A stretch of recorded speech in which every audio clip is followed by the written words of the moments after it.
안녕하세요. 시골 목사입니다. 오늘은 사무엘하 21장을 살펴보시겠습니다. 21장에서는 여호수아와 맺은 약조를 어기고 사울이 기브온 사람들을 쳐 죽인 일이 있었는데 그 일로 인해 3년 기근이 발생하여 기브온 사람들에게 그에 대해 보상을 하므로 기근이 멈추는 장면을 볼 수 있습니다. 1절입니다. 다윗의 시대에 해를 거듭하여 3년 기근이 있으므로 다윗이 여호와 앞에 간구하며 여호와께서 이르시되 이는 사울과 피를 흘린 그의 집으로 말미암음이니 그가 기브온 사람을 죽였음이니라 하시니라. 이 이야기는 7절에서 무비보셋을 거론한 것으로 보아 압살롬의 반란 이전의 일로 보이고 성경에서의 기근은 전쟁과 전염병과 함께 치명적인 하나님의 심판임을 알 수 있습니다. 기브온 사람은 이스라엘 족속이 아니요 그들은 아모리 사람 중에서 남은 자라. 이스라엘 족속들이 전에 그들에게 맹세하였거늘 사울이 이스라엘과 유다 족속을 위하여 열심히 있으므로 그들을 죽이고자 하였더라. 이에 왕이 기브온 사람을 불러 그들에게 물으니라.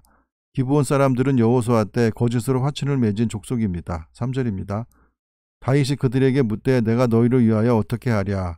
내가 어떻게 속죄하여야 너희가 여호와의 기업을 위하여 복을 빌겠느냐 하니 기브온 사람이 그에게 대답하되 사울과 그의 집과 우리 사이의 문제는 은금에 있지 아니하오며 이스라엘 가운데에서 사람을 죽이는 문제도 우리에게 있지 아니하니이다 하니라. 왕이 이르되 너희가 말하는 대로 시행하리라. 기브온 사람들이 사람을 처형시키는 것은 자신들의 권한 밖의 일이라고 말하고 있습니다. 5절입니다. 그들이 왕께 아뢰되 우리를 학살하였고 또 우리를 멸하여 이스라엘 영토 내에 머물지 못하게 하려고 모해한 사람의 사울이 이방 세력 멸절이라는 핑계로 자신의 공명심과 명예욕을 충족시키고자 기브온 사람들을 전부 죽이려 했습니다. 자손 7사람을 우리에게 내주소서.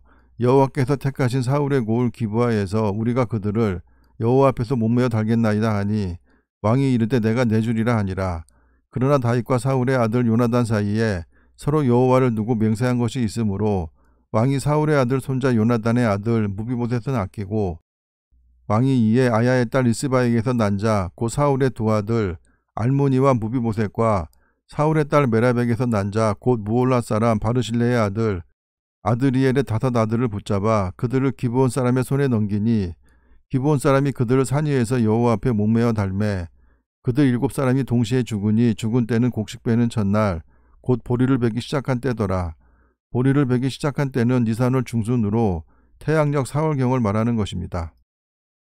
아야의 딸 리스바가 굵은 배를 가져다가 자기를 위하여 바위 위에 펴고 곡식 베기 시작할 때부터 하늘에서 비가 시체에 쏟아지기까지 그 시체의 낮에는 공중에 새가 앉지 못하게 하고 밤에는 들짐승이 범하지 못하게 한지라.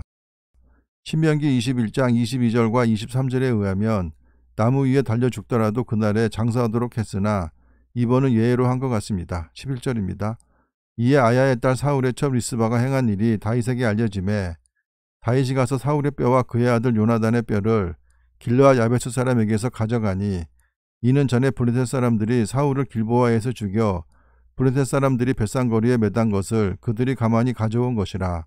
길르앗 야베스 사람들이 사울의 시체를 에셀나무 아래에 장사했었습니다. 13절입니다.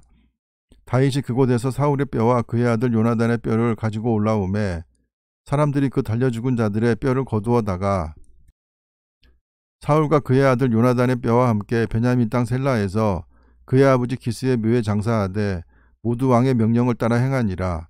그 후에야 하나님이 그 땅을 위한 기도를 들으시니라. 하나님의 진노가 풀리셔서 비를 내려주셨습니다. 15절입니다.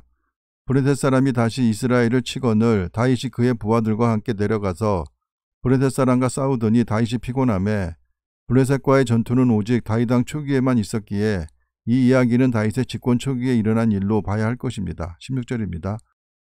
거인족의 아들 중에 무게가 300세겔 되는 노창을 들고 색칼을 찬 이스부비 노비 다윗을 죽이려 하므로 스루야의 아들 아비새가 다윗을 도와 그 블레셋 사람을 쳐 죽이니 그때 다윗의 추종자들이 그에게 맹세하여 이르되 왕은 다시 우리와 함께 전장에 나가지 마옵소서.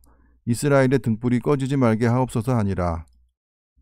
그 후에 다시 블레셋 사람과 곱에서 전쟁할 때에 후사 사람 십부게는 거인족의 아들 중에 삽을 쳐 죽였고 십부게는 다윗의 30인 용사 중 한 명입니다. 19절입니다. 또다시 블레셋 사람과 곱에서 전쟁할 때에 베들레헴 사람 야레오르김의 아들 에라나는 가드 골리앗의 아우 라흐미를 죽였는데 그자의 창자루는 배틀째 같았더라.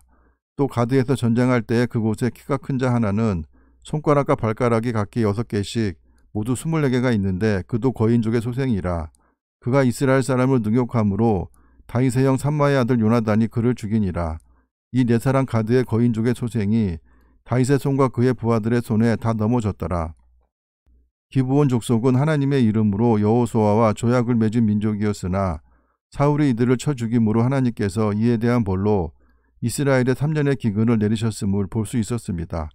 우리가 여기서 얻을 교훈은 어떠한 맹세라도 함부로 하나님의 이름으로 하지 말아야 할 것이고 그 맹세를 자신도 모르는 사이에 했다면 그 맹세는 반드시 지켜야 할 것입니다. 그래서 사람이 감정이 고조되었을 때 함부로 맹세하지 않도록 조심해야 할 것입니다. 감사합니다.